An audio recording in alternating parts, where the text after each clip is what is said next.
Hello mga titara! Samahan nyo kami ngayong araw! For today's video, tayo nga ngayon ay mag-outing! Ito nga yung pa-surprise ni Bebe sa kanyang mama. Kaya lang! Wala pa sila ah! Ate Chia! Hi! Hi, boys! Hi, Ate Chia! Hi! Birthday to you! Happy birthday! Happy birthday! Happy birthday to you!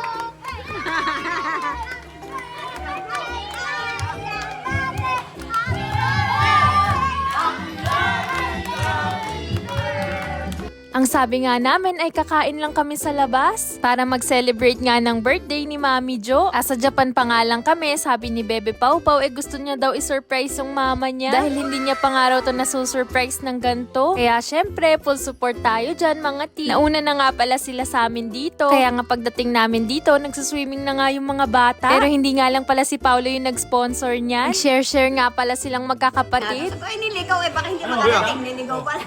Sabi ko, gabi na, anak. Gutom na kami. Luglog na. 1, 2, 3.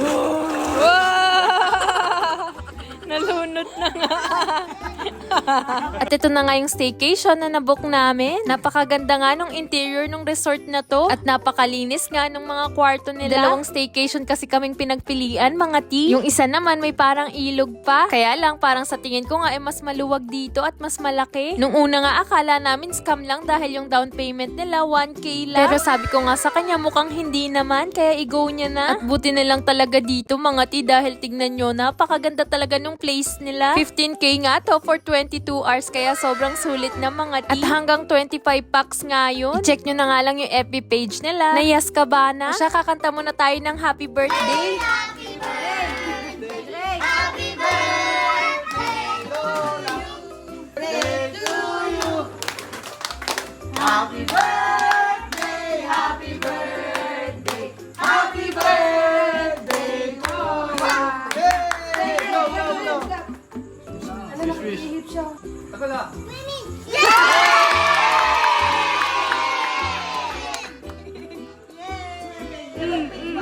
At syempre, pagkatapos nga picture taking muna. Itong mga bata nga sobra na yung gutom nila, kaya pagkatapos nga kumanta kumain na sila agad. Dahil kanina pa nga nag-aantay yung mga yan at napagod kakaswimming. Hinga muna, Jay. Nasaan na nandito? Sarap, Andre? Katapos nga nilang kumain ayan, nagpahinga lang saglit at nag-swimming na naman. At syempre, kahit nga gabi na nag-swimming pa rin tayo mga ti. Buti nilang yung tubig nila hindi ganun kalamig. At syempre, pag sinabing party, hindi to mawawala sa mga Pinoy. Kaya nag-arkila rin sila ng karaoke. At syempre, inuman na. Hindi nga ako gano'ng uminom dyan mga ti. Pero ito si Ronel nga parang iba na yung tama.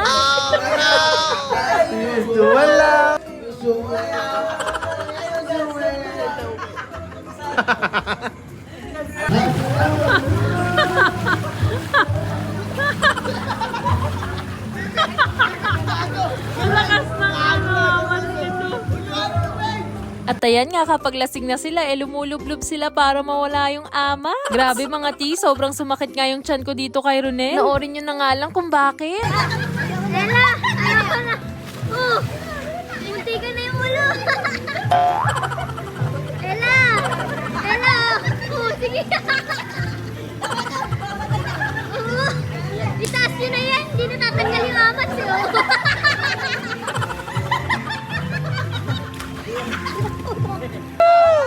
Wow, galing! Maya-maya nga mga ti, pumanik na nga ako dyan dahil medyo antok na nga ako. At hinayaan ko na nga muna mag-enjoy dyan si Bebe Pau Pau. Ito na nga yung sumunod na araw. Nakapag-breakfast na rin pala kami niyan mga ti, nakalimutan. Ayan, nabulol na naman tayo. Ayun nga, nakalimutan ko ngang mag-video. At syempre, pagkagising nga namin, naabutan na namin tong mga batang nagsiswimming. May dumating pa nga ditong cute na bata. Gusto ko nga kurutin yung pisngay niya, kaya lang baka umiyak. At ang cute din ng shih tzu nila. Namiss ko tuloy si Ching Ching at si Honey. At itong si Bebe Pau Pau nga nakipaglaro muna sa mga pamangkin niya. Itong si Bebe Pau Pau kasi mahilig talaga yan sa bata. Kasi nga katulad niyang isip bata. Char! Saki Cloud!